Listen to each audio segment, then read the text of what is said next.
দিনাজপুরে যাওয়ার কথা উঠলে বড় মাঠে যাব, এটা কোনো কথা নাই। তাই সবাই মিলে চলে গেছিলাম বরাবরের মতো সেদিনও বড় মাঠে। তবে ওয়েদারটা এত বেশি ভালো ছিল যে কি বলবো। চারিদিকে অনেক সুন্দর বাতাস ছিল আর আবহাওয়াটা অনেক ঠান্ডা ছিল।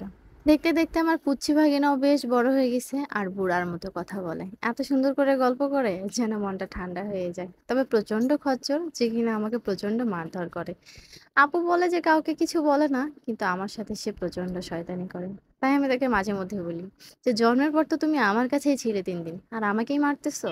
মাঠে গেছিলাম সবাই মিলে ফুচকা খাওয়ার জন্য। তবে একসময় ভীষণ পছন্দের থাকলেও এখন কেন জানি খুব একটা খেতে ভালো লাগে না।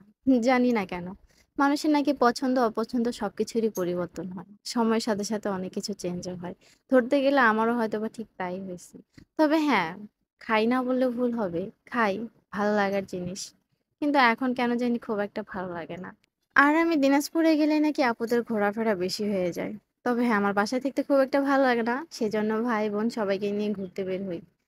আর বাসায় আসার পর ভাগনাকে একটা সিলেট কিনে দিছিল আমার বোন লেখার জন্য। দেখেন, আমি তাকে লেখা শেখাচ্ছি আর সে কিভাবে লিখতেছে। যদিও তার বয়স খুব কম, মাত্র 3 বছর বয়স পার হয়েছে। তাই পড়াশোনারও চাপ নাই। সে নিজে থেকে যা করতে চায় তাই। কথা হইলো আমি শয়তানি করে তাকে মারতেছিলাম আর সে আমাকে কি যেন দেখাচ্ছিল।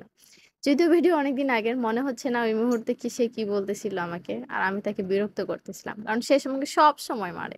আর আমি তাকে আজকে মারতেছিলাম। কারণ আমার চলে যাওয়ার সময় চলে আসছিল এইজন্য। বাবার বাসায় মেয়েরা যায় খুব হাসিখুশিভাবে, আসার সময় কান্নাকাটি করে আসে।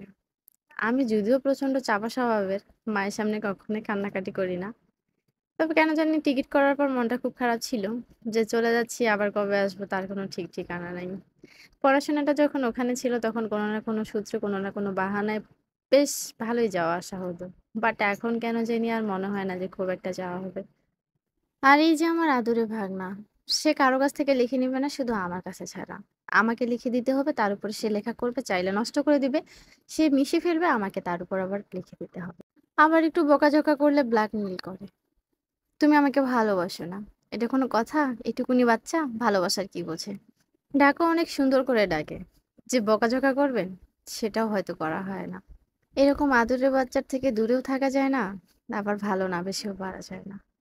বেঁচে থাক বাবা অনেকদিন আর অনেক বড় হ। দোয়া করি।